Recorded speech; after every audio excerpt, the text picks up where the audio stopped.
तुम्हारा है? अरे वाह, क्या है आपका प्रश्न?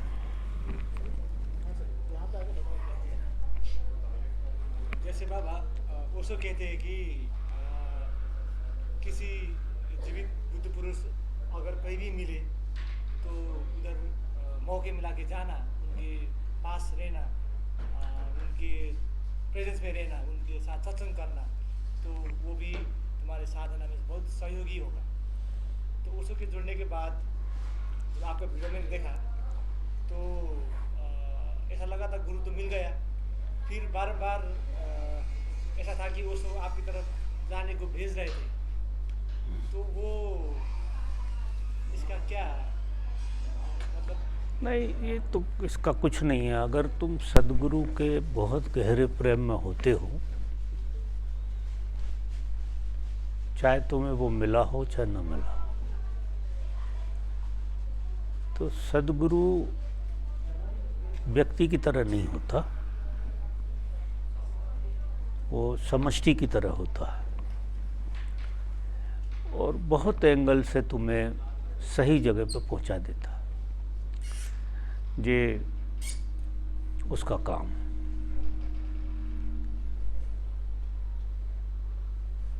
लेकिन आपकी श्रद्धा सदगुरु के प्रति बहुत अच्छी हो, प्रेम हो आपका, तो ये चीज़ें सहज रूप से घट जाती हैं और फिर मिलना हो जाता। और ऐसी घटनाएं हमारी यात्रा में बहुत सहयोगी होती है। लेकिन क्या होता है कि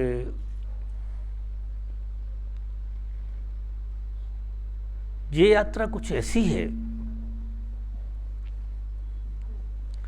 ना तो अकेला गुरु किसी को ले जा सकता और ना अकेला शिष्य अपनी यात्रा कर सकता। शिष्य कहे कि मैं अकेला यात्रा करूं तो भी ये यात्रा नहीं होती, और गुरु समझे कि मैं किसी को यात्रा करा दूं अकेला, वो चले ना चले मैं चला दूं उसे, ऐसा भी नहीं होता। ये दोनों बातें नहीं होती। तो ये जुगलबंदी का खेल है। जब आपके अंदर बहुत गहरी प्यास होती है, आप चलने के लिए बिल्कुल राजी होते हैं, बिल्कुल एक इशारे की जरूरत होती है और आप राजी होते हैं। ऐसी अवस्था में गुरु का सहयोग बहुत ही विधायक हो जाता है, जिससे आपकी यात्रा बहुत बढ़िया होती है। लेकिन उसमें बुनियादी बात यह है कि प्यास हमारी होना चाहिए। और ये गुरु शिष्य जो है युगपद यात्रा करते हैं एक साथ। एक बार गुरु पहुंच जाता है अपनी अवस्था में, फिर वो शिष्य के साथ, जो शिष्य चलने के लिए तैयार है, काबिल है, संभावना लिए हुए हैं, उसके साथ वो पुनः यात्रा करता है। अगर वो साथ में यात्रा न करे तो तुम्हें पग पग पे दिक्कतें आ सकती हैं। कारण क्या होता है कि तुम्हारा रास्ता तो जाना नहीं है। भेद जो है, बड़ा बुनियादी भेद, वो ये है कि उसका रास्ता जाना, वो तुम्हारे और उसके बीच में यही भेद है कि तुम चल तो रहे हो लेकिन तुम्हारा रास्ता जाना नहीं है। उस तरह से दिखाई नहीं देगा तुम्हें जैसा तुम्हारी मान्यता है कि गुरु तुम्हारे साथ चल रहा है, ऐसा नहीं। वो पता नहीं कितने कितने रूपों में से आपको सहयोग करता है, किसी रूप से आपको, कभी कभी बिल्कुल गांव का एक अनहड़ी आदमी आपको इतनी अच्छी बात बता जाएगा, इतनी अच्छी बात बता देगा, ऐसा इशारा हो जाएगा तुम्हारी यात्रा में कि तुम चल पड़ोगे। तुम्हें ऐसा लगेगा कि ये कोई इशारा है, यहाँ चलना चाहिए। और यात्रा का मतलब क्या है? जिस यात्रा में तुम्हें प्रतिदिन आनंद झलक रहा हो, तुम्हारा जीवन उत्सव की तरफ जा रहा हो, आनंद की तरफ जा रहा हो, तो वहां तुम मान लो कि गुरु का पूरा सहयोग तुम्हें मिल रहा हो और तुम सही दिशा में जा रहे हो। अगर आपकी यात्रा में जड़ता आ रही है, बेचैनी आ रही है, परेशानियां आ रही हैं और कोई कारण नहीं है, श्रद्धा डगमगा गई होगी, इतना ही फर्क है। श्रद्धा जैसी गहरी होती है तो अनंत रूपों से आपको उठा लिया जाता, और जब गुरु की कृपा होती है तो समस्त देवी देवता हमें सहयोग करने लगते हैं। इस यात्रा में यही तो एक फायदा है। इस यात्रा में दिखता है वो कम है, जो नहीं दिखता है वो बहुत ज़्यादा है। जो सच पूछो तो जो सही चीज़ है वो तुम्हें दिखाई नहीं दे रही, हो जरूर रही है तुम्हारे साथ, तुम्हें महसूस होती है लेकिन दिखाई नहीं देती। तुम्हें महसूस बहुत होता है कि कुछ हो रहा, क्योंकि जीवन एक उत्सव की तरफ जा रहा, और उत्सव ही प्रमाण है। आप किसी दूसरी चीज़ से इस यात्रा में प्रमाण नहीं ढूंढ सकते हैं। सिर्फ एक ही बात है कि तुम अगर ठीक चल रहे हो और गुरु की कृपा तुम पे हो रही है तो तुम कल से आज बदल रहे हो, और नहीं बदल रहे हो तो फिर ऑब्जर्वेशन करना अपना, कहीं तो चूक हो रही, कहीं कोई बुद्धि पकड़ गई है, कहीं कोई अहंकार पकड़ गया है, कहीं कोई यात्रा में लोभ पकड़ गया है, मोह पकड़ गया है, काम पकड़ गया है।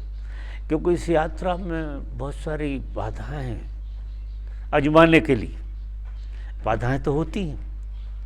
संसारी से ज़्यादा, जैसे संसार में आदमी यात्रा करता है धन के लिए, पद के लिए, प्रतिष्ठा के लिए, उसे भी बहुत बाधाएं आती हैं, लेकिन उसकी बाधाएं स्थूल हैं, उनका निराकरण आज निकल हो जाता है।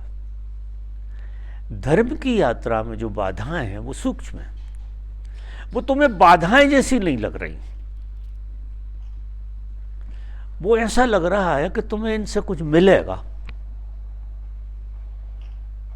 पद है, प्रतिष्ठा है, काम है, और भी बहुत सारी चीजें जो हमारे भीतर होती हैं, तो वो बाधा बन जाती है। उन बाधाओं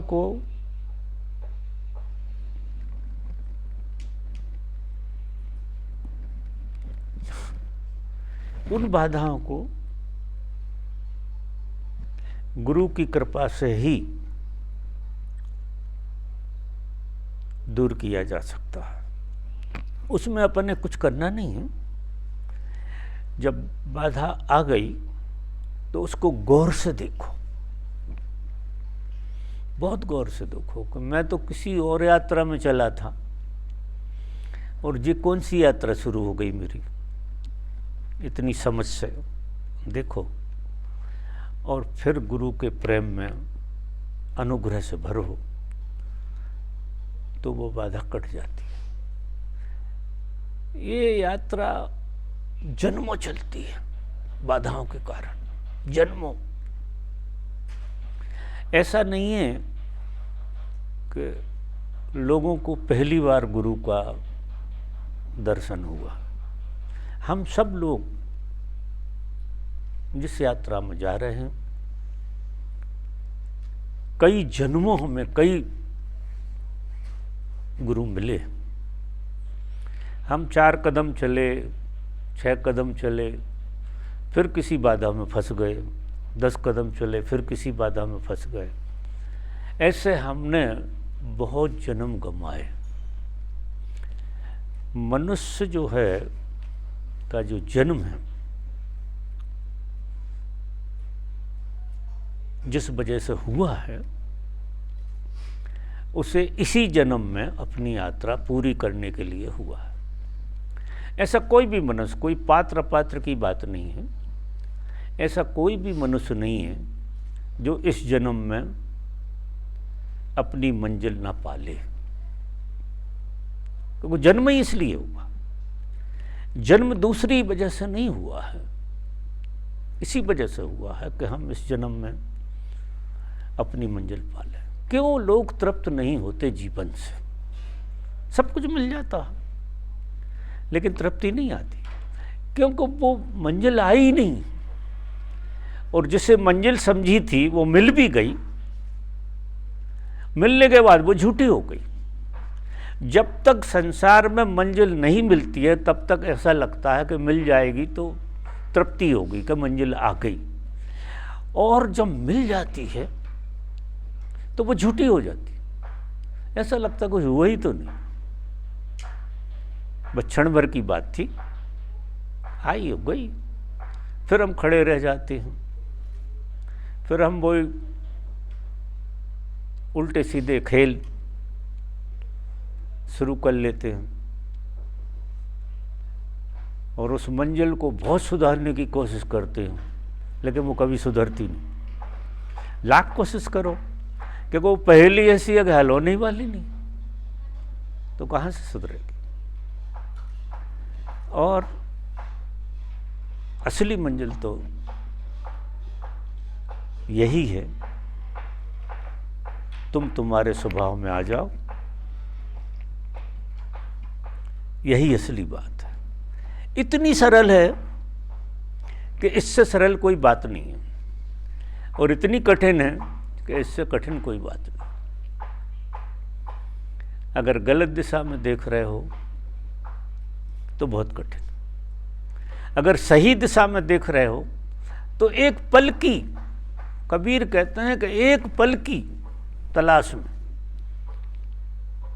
तो जब वो एक पल की तलाश में मिल सकता है तो कहाँ ढूंढ रहा है। अगर सही दिशा में यात्रा हो रही, और सही दिशा का मतलब ही ये है कि तुम्हारी यात्रा उत्सवपूर्ण हो रही है सुबह से शाम तक, तो सही दिशा में जा रही है और गुरु की कृपा तुम पे हो रही है, तो ऐसा रहता है। बाबा, मैंने आपके साथ बहुत सारे लोगों को देखा कि जो सालों से आ रहे थे आपके पास साधना के लिए, पर एक टाइम हुआ कि उनकी बाहर की चीजें सुधर गई, उनके बच्चों की शादी हो गई या उनके पास धन हो गया या घर हो गया, लेकिन उनकी साधना वाला पार्ट छूट गया। ऐसा मैं देखता हूँ, तो वो तो ऐसा कैसे हो सकता है? ये जन्मों की यात्रा है, उनका दोष नहीं है। जन्म लगते हैं इस यात्रा में, जो इतने जल्दी नहीं हो जाती है। रास्ते में कोई चीज़ मिल जाती है, उस खिलौने से खेलने लगते हैं। तो वो गुरु के साथ रहने हाँ हाँ, लेकिन बाहर इसके का बाद पार्ट भी, पहले सुधरता इसके है। बाद भी नहीं, बाहर का पार्ट पहले सुधरता है हाँ। भीतर की बजाय। किसी किसी का भीतर का सुधर जाता है, फिर बाहर का सुधरता है। किसी किसी का बाहर का सुधर जाता, फिर भीतर का सुधरता। और किसी किसी का न बाहर का सुधरता न भीतर का सुधरता। और किसी किसी का बाहर का नहीं सुधरता, भीतर का सुधर जाता। ऐसा चलता रहता। और बाहर का सुधरना तो मैं सुधरना मानता ही नहीं, एक भ्रम है। और आप भी गलत देख रहे हो, आपकी दृष्टि गलत है। पहली बात तो ये है कि दूसरे के बारे में मत बात करो। दूसरे क्या कर रहे हैं, आप क्या कर रहे हो, वो मूल्यवादी बात है। दूसरे किन कारणों से नहीं आ रहे हैं, किन कारणों से छोड़ गए हैं, क्या उनकी यात्रा है, तुम पता नहीं लगा सकते। इसलिए धर्म की यात्रा में दूसरे का ख्याल बिल्कुल नहीं करना। हमें अपने आप ने हार, हमको खुद को देखना। ये टीका टिप्पणी ये हमें सुलाने के लिए है। हम दूसरों की निंदा और स्तुति दोनों सिर्फ इसलिए करते हैं कि वो हमें नींद में ले जाते हैं और हम स्वप्न देखते रहते हैं। गहरे में देखो तो हम नींद में हैं ही, और नींद को बरकरार रखना है अगर, तो आपको स्वप्न देखना जरूरी है, क्योंकि स्वप्न नींद को लंबा करती है, बहुत लंबा करती है। अभी ऐसा देखने में सुनने में जैसा आता है वो ये होता है कि जो स्वप्न देखते हैं उनकी नींद खराब हो जाती है। ऐसा सच नहीं है। जो स्वप्न देखते हैं वो लंबा सो लेते हैं, लंबे टाइम तक सोते हैं, क्योंकि स्वप्न जो है नींद को टूटने नहीं देता। एक के बाद एक स्वप्न चलता है और वो नींद को टूटने नहीं देता। अगर स्वप्न टूट जाए और आप सो रहे हों तो ज़्यादा देर तक आप सोए रह नहीं सकते, आपकी नींद खुल जाएगी। क्योंकि हमें बहुत गहरे में इतनी नींद की ज़रूरत नहीं जितनी नींद में हम सोते हैं, और वो नींद बरकरार रहती है स्वप्न के कारण।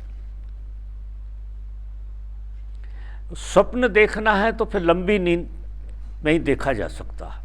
जितने ज़्यादा लंबे सोओगे उतने ज़्यादा सपने से गुजरोगे, और जितने ज़्यादा सपने आएंगे उतने लंबे सोओगे। ये जुड़ा हुआ है। तो एक नींद तो है संसारी, जो हमें स्वप्न देख के लंबी होती है, और एक नींद लेके हम पैदा हुए। आप आश्चर्य करोगे, हमारा जन्म नींद में हुआ है। जन्म हमारा नींद में हुआ है। हम नींद में ही जन्मे हैं और नींद में ही मर जाते हैं। वो दूसरी नींद है। जैसे कोई आदमी स्वप्न देखता है तो इतने स्वप्न देखे जा सकते हैं, और कई लोग ऐसे देखते हैं। लोग कहते हैं कि हमें पता ही नहीं लगता कि हम सोए कब, हमने स्वप्न देखे। सिर्फ 90% लोग स्वप्न देखते हैं, नींद का पता ही नहीं होता। सवेरे उठते हैं तो नींद की सूरत ही थोड़ी होती है, स्वप्न की सूरत ही होती है। और स्वप्न अगर टूटा तो नींद टूट जाती है तुरंत, देर नहीं लगती। तो सारे लोग जो है जो सोते हैं अधिकतर स्वप्न देखते रहते हैं। कई लोगों को पता होता है, कई लोगों को पता नहीं होता, लेकिन स्वप्न तो चलता रहता बरकरार। और स्वप्न न चले तो तुम सो नहीं सकते, और स्वप्न भी ना देख रहे हो और सो भी नहीं तो आप पागल हो जाओगे। ये निर्जरा की प्रक्रिया है, क्योंकि इतना दमन है जीवन में। दिन भर तुम जितना दमन करते हो वो स्वप्न के माध्यम से निकलता है पूरा, और दमन तो होता है, क्योंकि ये संसार जो है इसमें पूरी दमन की प्रक्रिया है। एक समाज में जीते हैं, एक नीति को जीते हैं, एक धर्म को जीते हैं, तो पग पग पे हमारा दमन होता है। यहाँ स्वाभाविक है, क्योंकि अगर आप नीति को जियोगे तो दमन अनिवार्य है, होगा ही। और वो दमन की निर्जरा कहाँ होगी, वो स्वप्न में होती है। तो स्वप्न अगर ना हो तो इतना वजन हो जाएगा आदमी के भीतर के, वो पागल हो जाएगा, इतना कचरा इकट्ठा हो जाएगा। तो ये प्रकृति की व्यवस्था है, बहुत अच्छी व्यवस्था है कि नींद में आपके बहुत सारे दमन निकल जाते हैं स्वप्न के माध्यम से। अब जो दूसरी नींद है वो स्पिरिचुअल नींद है, मतलब हम जो है एक अलग तरह की नींद को जी रहे हैं, पैदा ही हुए हैं नींद में, और दिन भर जो हम कुछ करते हैं, जे दिन भर हम बिजी रहते हैं, कुछ ना कुछ करते हैं, कुछ नहीं होता तो निंदा स्तुति करते हैं, कुछ काम नहीं होता, ज़्यादातर निंदा स्तुति में ज़्यादा समय जाता, या तो हम किसी की बुराई करते हैं या फिर किसी की अच्छी बात करते हैं। ये भी स्वप्न है, ये आप स्वप्न देखते रहते हो कि आपकी जो नींद है वो टूट ना जाए, आपको अपना ख्याल ना आ जाए, आपको अपना एक बार भी ख्याल ना आए, इसलिए आप व्यस्त रखते हैं अपने मस्तिष्क को दिन भर। जिस तरह से रात में स्वप्न में व्यस्त रखते हैं और दिन में बातचीत में रखते हैं, सीन में, सीनरी में, लोगों से मिलने में, जुलने में। अब ये सारा का सारा आयोजन जो है वो नींद ना टूट जाए, जिस नींद में हम जन्मे, अगर वो नींद टूट गई तो ये दुनिया बेकार हो जाएगी आपके लिए। वो नींद टूट गई क्योंकि ये तो सपने का खेल है, जैसे उधर नींद टूटी सपना टूटा, इधर नींद टूटी तो ये सपना टूट जाएगा। और ये सपना जो है हम बरकरार रखना चाहते हैं, और ये कलेक्टिव सपना, वो सपना इंडिविजुअल है और ये कलेक्टिव है, हम सब मिलकर देख रहे हैं। ये इतना गजब का सपना है कि इस गिलास को और प्लेट को मैं देख रहा हूं, इसी को तुम देख रहे हो, ये सब कलेक्टिव है। और जब चीज कलेक्टिव हो जाती है तो वो स्वप्न नहीं रहती, वो सत्य हो जाती है। जब 100 आदमी किसी चीज को कहें कि ये चीज ये है, तो एक से एक आदमी आएगा वो कहेगा हाँ ये वही है, क्योंकि वो सपने की देन है। तो हमको अगर साधक की जिंदगी जीनी है तो निंदा स्तुति के बाहर आ जाना, हमें औरों के बारे में नहीं सोचना। तुम अपने ही स्वप्न से परेशान हो और दूसरा सपना देख रहा, उसमें इंटरफियर करने की कोशिश कर रहा है। यहां कोई आदमी पाप पुण्य नहीं कर रहा है, कोई आदमी, यहां कोई आदमी कुछ नहीं कर रहा, ऐसे समझिए। इसलिए किसी के बारे में जरा भी सोचना ठीक नहीं, दूसरे के बारे में, क्योंकि वो नींद में है। अब एक आदमी नींद में गलत सपना देख रहा है, नाइट मेयर देख रहा है, अब उसका बेचारे का दोष क्या है? अब उससे कहो कि तू यार इतना गंदा सपना देखता, तू बड़ा खराब आदमी। जिस तरह से वो घटना है उसी तरह से ये घटना। यहां जो आदमी जो भी कर रहा है वो स्वप्न में है, और स्वप्न आप तोड़ नहीं सकते किसी का, कोई उपाय नहीं, अपना ही नहीं टूट रहा, आप भी स्वप्न में खड़े हो। तो दूसरे के स्वप्न में इंटरफियर करने की कोशिश करना ही बेकार। इसलिए कभी भी किसी के बारे में कुछ मत बोलो, वो जैसा है वो उसकी मौज है, क्योंकि वो स्वप्न में है गरीब, और स्वप्न में ऐसा ही होता है जैसा होता है। तो ये दुनिया जैसी चल रही है ऐसी रहेगी, इसे बदला नहीं जा सकता। इसका स्वप्न टूटेगा जिसका, उसकी दुनिया दूसरी हो जाएगी, वो फिर इस दुनिया को खेल से जिएगा। इस स्वप्न में शेयर करेगा वो भी, लेकिन खेल की तरह शेयर करेगा तो वो भी, क्योंकि स्वप्न वाले लोगों के बीच में रहना है ना, उस स्वप्न वालों के बीच में रहोगे तो आपको उनकी भाषा बोलना पड़ेगी, लेकिन जानते हुए बोलो बस, और ज़्यादा भेद नहीं है। इतना ही भेद है कि ये बात समझ में आ जाती है तो हम सब जानते हुए करते, तो फिर मजा ही दूसरा आता है। इसलिए आप दूसरों के विषय में ना सोचें कौन क्या कर रहा है, किसने कमा लिया, कौन लुट गया। देखो, कमा लिया वो भी एक सपना देख रहा है, और लुट गया वो भी एक सपना देख रहा है। ना कोई लुटा है ना किसी ने कमाया है, ये खेल है, ये बहुत बढ़िया खेल है। जो जिस ढंग से खेल रहा है, जैसा पात्र है, जो उसकी योग्यता है, उस योग्यता के हिसाब से वो एक खेल खेल रहा, वो सपना उस तरह का देख रहा है, जिस तरह से उसके चित्त की चीज़ें हैं उस तरह का सपना देख रहा है। कोई प्रकृति को देख रहा है, कोई कुछ देख रहा, कोई शेयर मार्केट में घुसा हुआ है, कोई कुछ कर रहा है। अब दोष किसी का नहीं है, ये भी सपना देख रहा, वो भी सपना देख रहा। कुछ सपने मीठे होते हैं और कुछ सपने कड़वे होते हैं, ये भेद होता है। जो शेयर मार्केट का देख रहा है वो धड़कनें बढ़ रही हैं, हालत खराब हो रही है, देख सपने ही रहा है, लेकिन वो कड़वा सपना देख रहा बस, और कोई मीठा सपना देख रहा है। अगर कोई आपसे प्रेम भी करता है, ध्यान भी कर रहा है, लेकिन फिर भी उसका सपने का प्रोसेस लंबा ही है, लंबा, फिर वो टूटेगा कैसे भाई? वो तो टूटेगा जब टूटेगा। पहले टूटेगा कब? जब समझ में आ जाएगा कि सपना है, वैसे ही टूट जाएगा। अब सपने को सच मानोगे तो कैसे टूटेगा? सपने को अगर सच माना किसी ने तो सपना टूट सकता है क्या? सपने पर संदेह आया कि ये सपना है, वो तुरंत टूट जाएगा। एक बार ओशो एक कहानी कहते थे कि च्वांग सू करके एक आदमी था, उसने एक सपना देखा,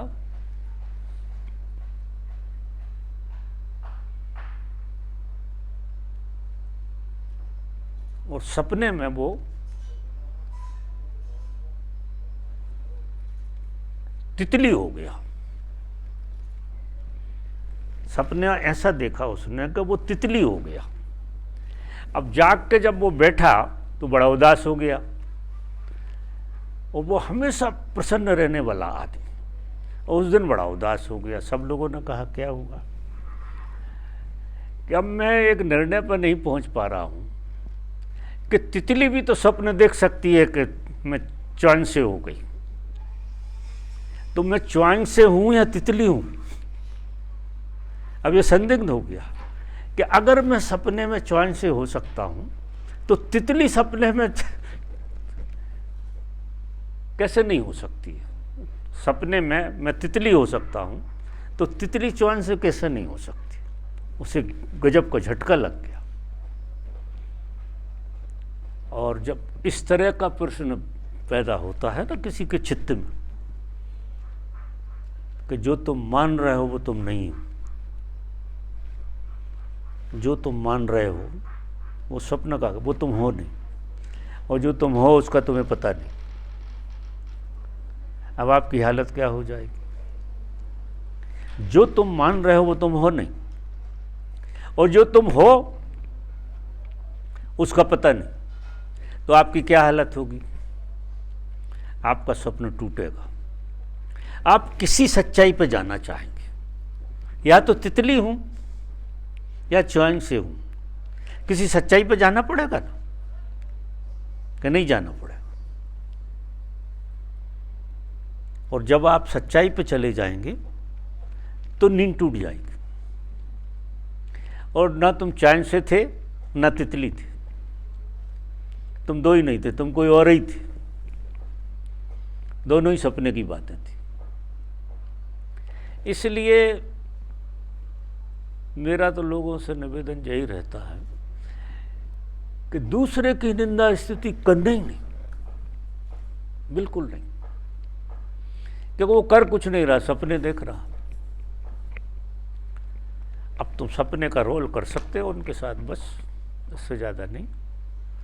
इससे क्या होगा कि हमारी यात्रा बहुत अच्छी हो जाएगी, और हमें सुलाने के लिए ये निंदा स्तुति की बातें करते हैं, इससे हमें अच्छी नींद आती है, क्योंकि अहंकार हमारा प्रबल होता है कि वो तो ऐसा करते हैं, हम नहीं करते हैं ऐसा, और आपको पता नहीं है वो आयाम से आप गुजरो तो आप भी वही करो। और खबर तो ऐसी है जी बात करने की, नहीं आप किसी की बात करने का कोई मतलब नहीं। वो आदमी सपना देख रहा, देखने दो उसे, कि आप कितने हल्के हो जाएंगे। इस दुनिया में रहना है तो एक जीने की कला है, धर्म और कुछ नहीं है, एक जीने की कला है। तो चीज़ों को ज्यों का त्यों अगर देखने लगो तो तुम बहुत बढ़िया जियोगे, क्योंकि इतनी ऊर्जा जाती है हमारी दूसरों में, दूसरों की बातों में हम इतनी वेस्टेज करते हैं जिसका कोई हिसाब। सारी आप पे अपार एनर्जी है लेकिन आपका वेस्टेज भी बहुत है। तो वो सारी बचेगी तो आनंद बनेगा ना, जिंदगी खुशी बनेगी ना, उत्सव बनेगा जिंदगी। हर आदमी के पास अपार ऊर्जा है, ऐसा आदमी ढूंढना मुश्किल है जिसके पास अद्भुत ऊर्जा ना हो। लेकिन वो सुबह से शाम तक निंदा स्तुति में लगा रहता, किसी की बुराई में किसी की भलाई में। औरतें तो स्पेशल है इस मामले में, वो कोई तीसरे को ही खड़ा करते हैं। यानी हमने एक चीज़ देखी है कि हम जीवन में प्रैक्टिकल को कम जीते हैं, भूत प्रेतों को ज़्यादा जीते हैं। जैसे भूत प्रेत का मतलब ये है कि हम और आप बैठे हैं और जो आदमी यहाँ नहीं है उसे मौजूद करके उसकी बात करना है, यानी भूत, आप भूत से बात कर रहे हैं। जो आदमी यहाँ है ही नहीं, हम दो ही बातें नहीं कर सकते। हम दो ही बातें करें तो 15 मिनट से ज़्यादा बातें नहीं हो सकती हैं। अगर 15 से ऊपर कोई 16 मिनट कर दे तो हम गारंटी लेते हैं। है क्या तुम्हारे पास बातचीत करने के लिए? तुम्हारा नागले के पास है। 15 मिनट में मैदान साफ हो जाएगा। आपको भूत प्रेत लाना पड़ेंगे बातचीत करने के लिए, कोई तीसरा।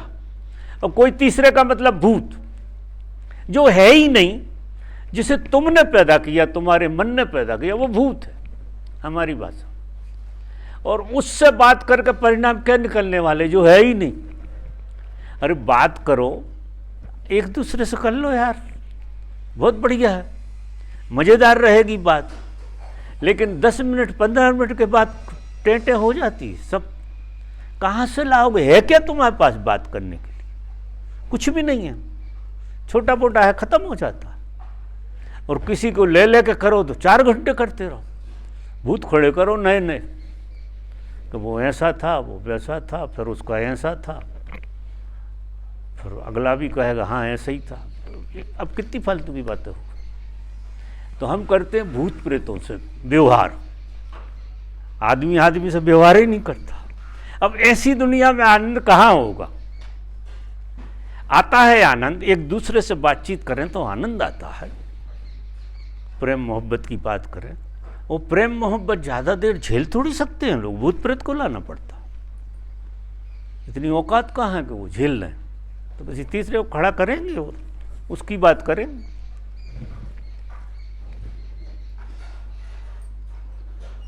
अच्छा जी, भूत प्रेत प्रकट हुए,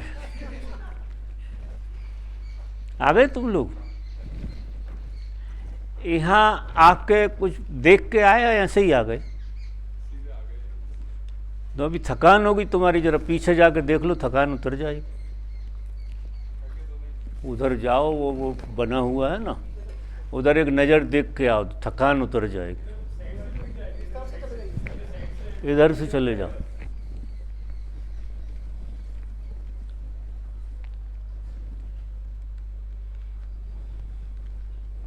प्रश्न पूरे हो गए, आज का कोटा पूरा हो गया।